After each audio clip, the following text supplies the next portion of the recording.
आणि आता सविस्तर बातमीपत्राच्या सुरुवातीला या क्षणाची सगळ्यात मोठी बातमी आपण बघतोय। बच्चू कडू संदर्भातली ही मोठी बातमी आहे। माजी आमदार बच्चू कडू यांना 3 महिन्यांची शिक्षा सुनावण्यात आलेली आहे। मुंबई उच्च न्यायालयाने बच्चू कडूंना 2018 मधील सरकारी कामात अडथळा आणल्याबद्दल ही शिक्षा सुनावण्यात आलेली आहे। या क्षणाची सगळ्यात मोठी आणि महत्त्वाची बातमी 2018च्या प्रकरणात बच्चू कडू दोषी आढळलेले आहेत आणि आता बच्चू कडूंना 3 महिन्यांची शिक्षा सुनावण्यात आलेली आहे। संजय तिवारी आपले प्रतिनिधी आपल्या सोबत जोडले गेले आहेत। संजय, काय अपडेट्स आहेत?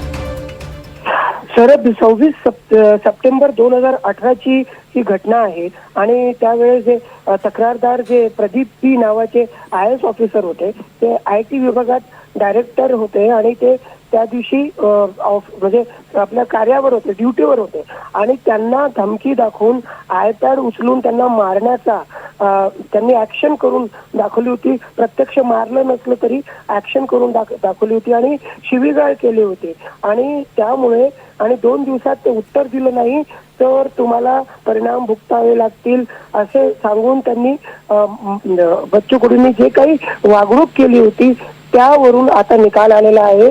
संजय, थोडंसं थांबवतो। बच्चू कडू आपल्या सोबत फोन लाईन वरून जोडले गेले आहेत।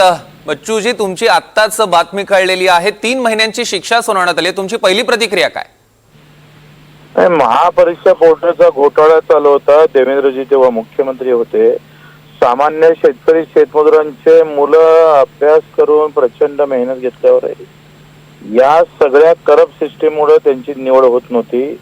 प्रचंड मासकापी चालत होत्या, सेंटरवर सुविधा नव्हत्या आणि जो व्यापम घोटाळा MP झाला होता त्याच कंपनीला ते काम दिलं होतं आणि मग ते सगळं सुधारणा व्हाव्या, खऱ्या खुऱ्या जो काही मेहनत करणं बाय मेरिट त्या परीक्षा झाल्या पाहिजे, या सगळ्या गोष्टीसाठी आणि लोकसेवा आयोगामार्फत त्या परीक्षा झाल्या पाहिजे यासाठी ते आंदोलन केलं होतं आणि त्याच्यात आम्हाला गुन्हे दाखल झाले। आज त्याची सजा सुनावली। आता आम्ही वरच्या कोर्टात जाऊ। पण तुम्हाला ही शिक्षा मान्य नाहीये थोडक्यात? आता वरच्या कोर्टात जाऊच ना। काय झालंय का सिस्टीमच्या विरोधात बोलला का गुन्हे दाखल होता आणि सजा सुनावलं जातं। मागं MBBS डॉक्टरची अशीच निवड झाली आणि निवड झाल्यानंतर नियुक्ती पत्रच दिल्या जात नव्हते। जिथं 12-13 डझनभर मंत्री बसते त्याच मंत्रालयात 2-2 लाख रुपये मागितले जात होते आणि मग आमच्यावर गुन्हे दाखल झाले तर त्याच्यातही सजा सुनावली। MBBS डॉक्टर कडून 2-2 लाख त्यानंतर निवडपत्र देतो, खाली डॉक्टर भेटायचे नाही आणि निवड यादीत नाव आल्यावर नियुक्ती पत्र द्यायचे नाही, मंत्रालयातच पैसे मागितले जात होते। पण एकूणच तुमच्यावर सरकारी कामात अडथळा आणल्याबद्दल ही शिक्षा सुनावली असं म्हटलंय। सरकारी कामात नेमकं काय, कोणत्या पद्धतीचा अडथळा होता त्यांच्या दृष्टीने असं तुम्हाला वाटतं? काय झालं का हे कवच भेटलेलं अधिकाऱ्यांना, म्हणजे पैसे खा आणि त्याच्यासाठी हाती शस्त्र दिलं सरकारनं का पैसे खायचं, कोणी जर विचारायला आलं तर 353 लावायचे। सरकारी कामात तुम्ही सरकारी काम करत नाही म्हणूनच आम्ही आंदोलन केलं ना, याच्यात कसं काय अडथळा आहे? सेवा हमी कायदा आला, सेवा हमी कायद्यामध्ये तुम्ही सांगा का 7 दिवसाच्या सामान्य माणसाला उत्तर भेटलं पाहिजे कुठल्याही पत्राचं, भेटते का उत्तर? आणि फाईल 8 दिवसाच्या वर ठेवता येणार नाही, हाय का याच्यावर कधी दिरंगाईचा एखाद्यावर कारवाई झाली म्हणून सांगा बरं? एकावर कारवाई नाही।